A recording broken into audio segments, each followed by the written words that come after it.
Whichever. Yeah. Alrighty.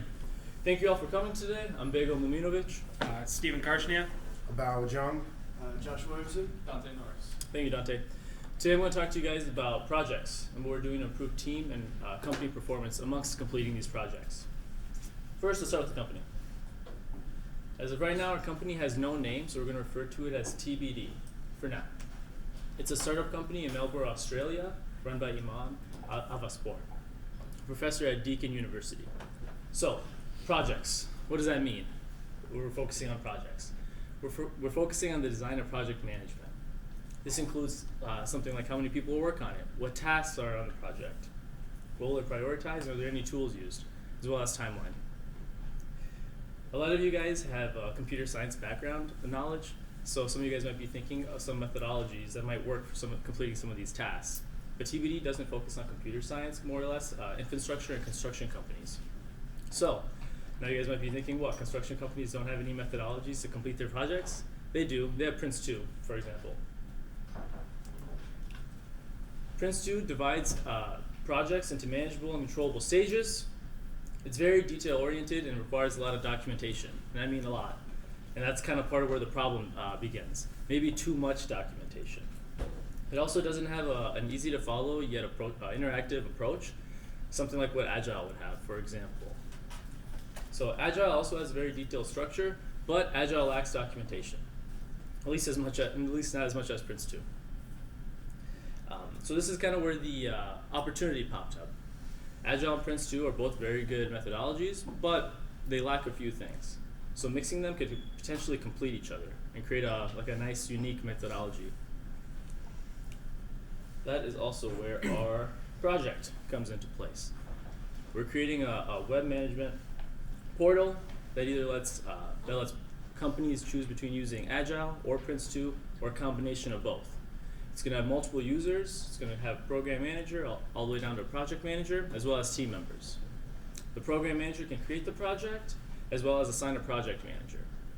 Once a project has been created, the project manager can either decide whether they would like to focus on documentation and pick Prince2, or focus on having sprints be set up accordingly and pick Agile. Or if they'd like to use best of both worlds, they could go with both of them as well. Once the methodology is chosen, project managers can also start initializing the steps needed. What kind of sprint setup, where documentations want to be placed, etc. Once the project is completely initialized, team members are able to view the project in our view page. So not only are they able to view the project, they're able to see the timeline and the tasks needed to complete this project. Once the project is set up, team members are also able to mark tasks as complete or in progress, or if they kind of jumped the boat a little bit, they're also able to go back and reset the task as well. Our goal here is to be able to make an easy to use and easy to learn interface for project managers, team members, and program managers as well. With that, we're going to be using a drag and drop tool.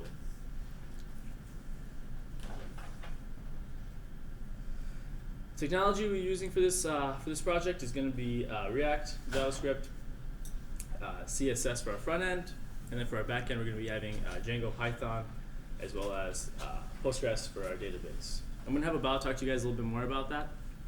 All right, thanks, Bego.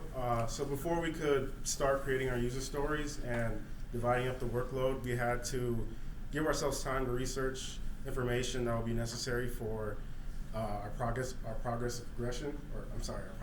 progression, and also we had to give ourselves looking into the technologies that will be necessary for our web portal.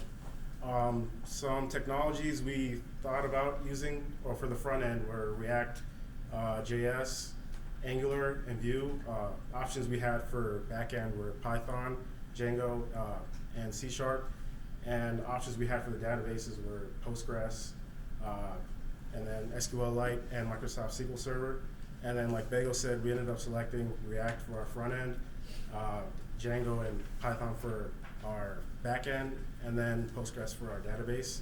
And we also spent time during our first sprint looking into these technologies to ensure that we made the right decision.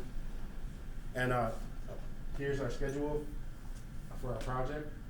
Going back to our first sprint, we wanted to familiarize ourselves with React.js. And to those who might not know what React is, it is a efficient and flexible JavaScript library that's used for building user interfaces. It gives you the ability to create or to construct complex UIs from pieces of code called components. And its declarative style of programming means that less code is needed when creating dynamic front ends. So to gain an understanding of React, we just went through tutorials, and we also created small applications. As you can see from our user story for Sprint 1, we weren't striving to become experts, but we wanted to gain a level of understanding to where we could create functional UIs. And I guess we planned that the user story points for Sprint 1 would be 4 points, and as it turns out, the actual total was the same. And for Sprint 2, we initially planned on implementing user roles while building the UI, but when we discussed this with our mentor, he instructed us that we should instead focus on the visualization, which required us to change some user stories for our Sprint 2. And so what we do have for the Sprint 2 user stories is pretty much just creating a project view page that will allow users to view the overall status of a given project, and also so that they know where they are in the project's lifecycle. And also the user stories focus on building a project creation page, which would specify the project's lifecycle so that the project manager can easily view the steps of a project. And we plan that the 2 user stories, I guess, give us a planned total of 12.5, which in actuality it turned out to be 20 user story points. And we currently stand right now with our UI completed. So, and then as we move on ahead to sprints 3 and 4, the user stories, I guess, focus on implementing user roles to, we'll have to focus on implementing our user roles. And the user roles include an admin, a program manager, a project manager, and a project member. This will make it necessary for us to build a multi-view, multi-user website that will allow or provide different view pages, so that that will be based off of the user. And for Sprint 3, we plan that the total will be 17.5, and for Sprint 4, 22.5. And the reason why it's high for Sprint 4 is because we plan on implementing, I guess, documentation elements, to which we think will be more difficult than, I guess, the other functionalities we have for the other user stories. And I guess Josh will now talk to you guys about the project status. So for the project status so far, kind of as Bagel and About kind of mentioned, our general outlook or general layout of what we're trying to do is trying to create a page or 2 that will be used for a user that will be able to either kind of view their project, as well as create things within the project as well too. So you'll be able to see in the next couple of slides, but so far we have kind of a layout that our mentor gave us would be something that had the Prince 2 layout as well as the Agile, and it's kind of a mixture of both of them. So what we're able to see on the view page is more of, like, as they mentioned before, like the building blocks of like what you're going to want for your project. So picture like your modern day Trello pretty much, but it's going to be more of a mixture of the actual framework of Prince 2 as well as Agile as well. So with that, it's going to be more of kind of just being able to view it in one page, and then the other page you're going to have, as they mentioned before, the drag and drop too. So with that as well, you're going to be able to have all the things that you drag and drop from the create page be shipped immediately, just as in the same runtime, to the create page as well too, or not to the create page, but the view page. And you'll be able to have everything you have drag and drop to the view page to all the team members that are on the team, as well as the program manager, as well as the project manager too. So with that, our user story is kind of like, as they mentioned before too, the first kind of couple were just trying to get an understanding of what we need to do with React and Django as well. But we kind of had a little mix up in the beginning where we thought it was going to be more of a back-end kind of thing. We're going to be working with the databases, kind of creating different users, more authentication, be able to have different users like I mentioned, the program manager and the project manager and like the team member itself. But when our mentor kind of gave us in a couple of weekly reports that we had, he was like, all right, we should probably do something more in the visualization. We want to see that more. And then in the next couple of sprints, we'll work more on the back end part. So for the first couple of sprints, we kind of had to change our view of what we need to do, literally change our view into getting into more of a visualization, seeing the layout, which, like I said, you'll see in a little bit too. So we kind of had to change that around with our user stories, and Bob, talked about them already in length about how we had to change them around. But for right now, for the future, like the next couple sprints is going to be mainly kind of what our original view was of the project before, which was going to be going more into the database part, getting all that in, getting the different users, getting the authentication, as well as in the next sprints after that, it's just going to be testing on testing on testing to just get everything that we've kind of laid out for ourselves throughout the entire project to be completed in a sense. So with that, I'll go through a demo for you guys for just the view page because we split up for the teams. We had me and Steve work on the view page as well as Bago, Abel, and Dante on the create page. So like as I said before, that is what our mentor gave us for what he kind of wanted to see on the website. So you can kind of see what we've kind of created over here is the top part being the Prince 2 as well as the Agile on the bottom. And with all those lines that you see, they link up together. So with each one of the things on top for the Prince 2, they link with the Agile methodology on the bottom too. So you can see your sprints, you can see all your documentation in there as well. And it's just the very building blocks of the project that we have so far. So in the future, it'll be a lot more pretty documentation wise. And so with that as well, we have created some kind of different visualization parts too. So you can see with the colors up there in the GIF, you can change from either it being white where like, all right, you haven't really started the project, you haven't really started that part of the project. You can click into the specific box and show that you're either in progress with the yellow, or you can show that you're completed the task or you completed that part with the green. And if, say you mess up, say you put the wrong one, like, oh, I meant to put it as complete, and I accidentally put it in progress, you put a reset button in there as well too, so then if you mess up, you can always go back and change it too. So with that, so far, like we've created the arrows as well, so it's not just a bunch of white boxes sitting around, you have no idea where you're going. So we've been able to that's pretty much where our view is going to be, is going to have all those things on the top of the page that he's given us for a view to be shifted over into an actual portal onto an actual web page, compared to just seeing it up there and being like, all right, what does this have to do with our project? It's a very generic view, like that can't be utilized for every single project that we're in. So that's been our view page for the most part, and I'll shift it over to Dante to talk about the create page. So as Josh mentioned, Bagel, Abel, and I implemented the create page. And while the UI and the design isn't the final product, we're looking for something that will be along what the view page was. We did get most of the core functionality implemented. To do this, we implemented the React Data Grid library so that we can have the dragging feature you see on the right.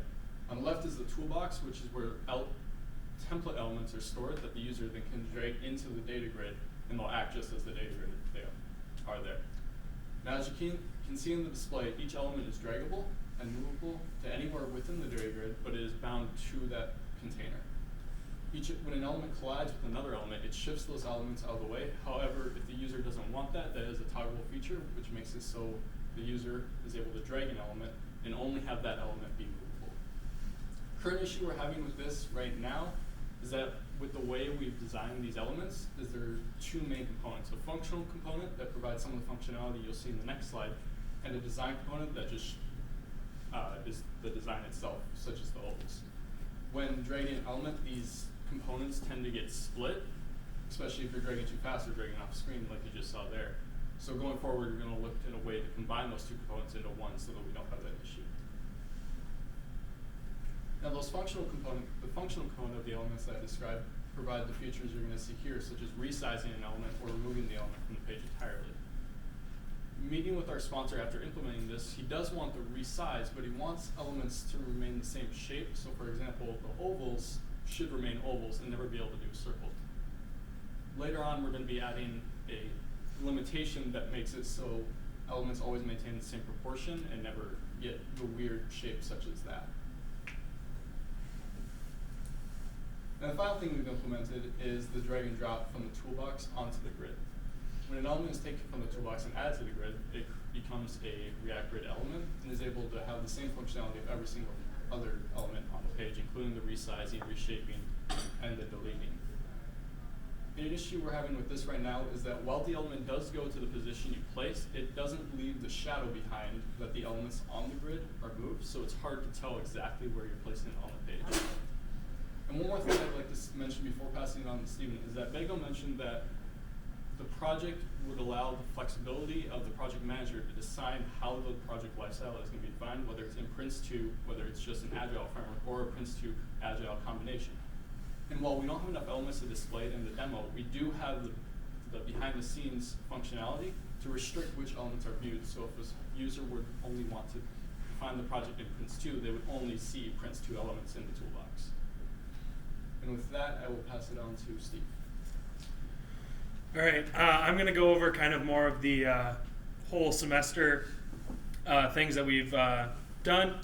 So starting with the risks and issues, we've had a few so far, namely starting with the lack of knowledge in React.js. We spent the first sprint just learning what we could, getting a basic understanding down so that we could make the project as it is today. We had 2 weeks towards the beginning of the semester of limited communication with our mentor. He was out of town on vacation, so he was not able to meet with us for 2 weeks, and we didn't have an in-person meeting. We could still email him if we needed to, but he was not available for a Skype meeting with us. Another issue that we've ran into is React.js isn't compatible with Edge in development. We found that it's fine in production. There's no issues in production. But in development, we have to use either Firefox or Chrome.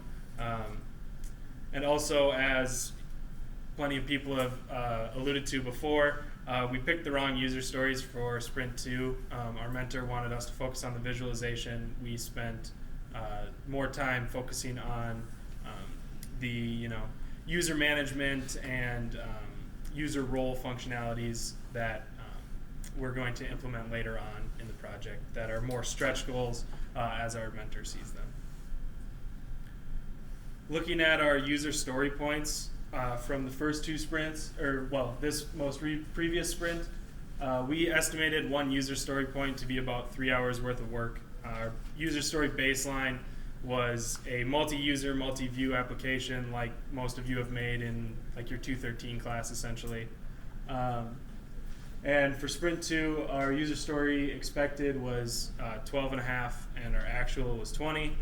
So we obviously underestimated how much time we were going to need to put into these 2 pages that we made in this sprint.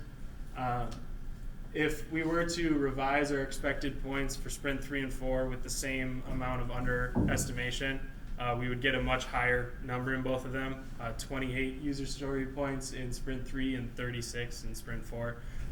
We're not expecting to actually be at those. That's just kind of if we underestimated at the same amount. So looking back on the semester as a whole, things that we did, we got off to a slow start. We, like I said, we spent the first sprint just figuring out what React was. We spent like the first week of that deciding which front-end framework we wanted to use. And then once we kind of picked up the pace, we had a few hang-ups, namely the user story flub that we had. That set us back. And after we switched up those user stories, we just started cruising through the stuff for Sprint 2. We've all learned a lot doing this project. We've learned a lot about project management. A lot of the classes we had seen before this didn't go a ton into project management. It was just you're going to be using an agile framework, and that was about it. It just was something that you could say that you used, but you didn't really do anything with. We learned a lot about Prince2 Agile. None of us had ever even heard of it before this project. It was something very new to us. We learned about React. We learned about project documentation. We've had to do weekly reports, sprint reports, the project specification document, none of which any of us had, had any prior knowledge with or anything like that.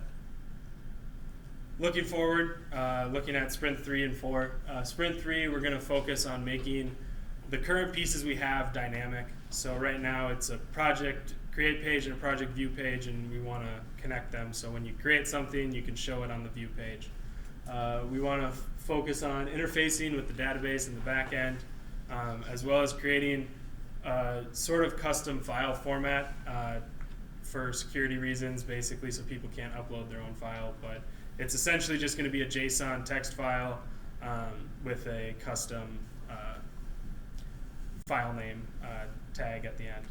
And then Sprint 4, we're going to focus on that user role, user authentication, the user management side, and as well as testing, finishing off anything from Sprint 2 or 3. We've already finished up everything from Sprint 2 as we see it, but there could be stuff that we didn't think about needing to have done. And it looks like there's more stuff to do in Sprint 3, but that's just because there's more different things to do, where Sprint 4 is a lot of the same kind of thing. All right, now if anybody has any questions, what's up? You mentioned database connection. Do you have an idea of what would go in the database?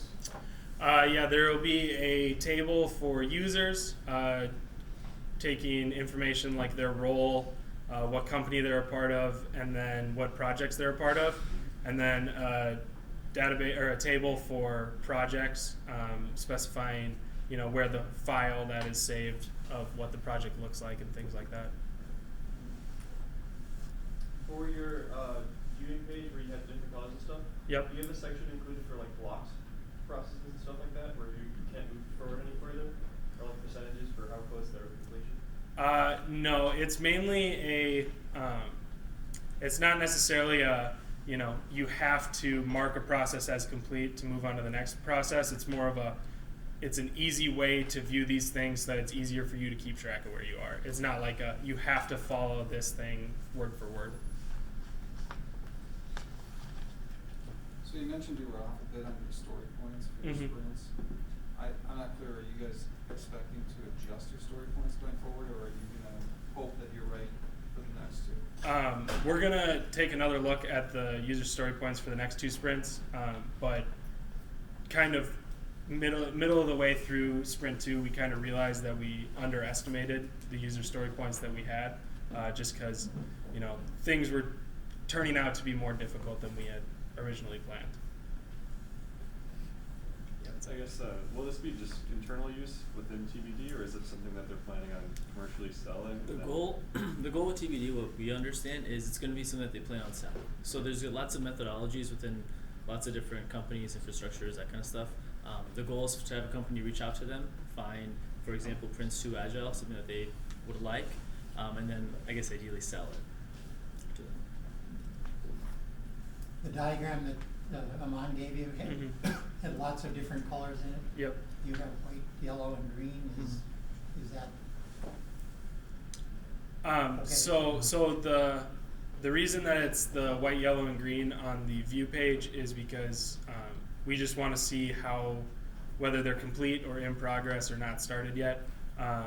The colors, if they were to show up, they're more of so you can differentiate between which elements, and those are the kind of things that those colors would more show up in the create page, where you're dragging the elements in, saying you want this specific element, and you think of it as the blue one, and you can bring the blue one in.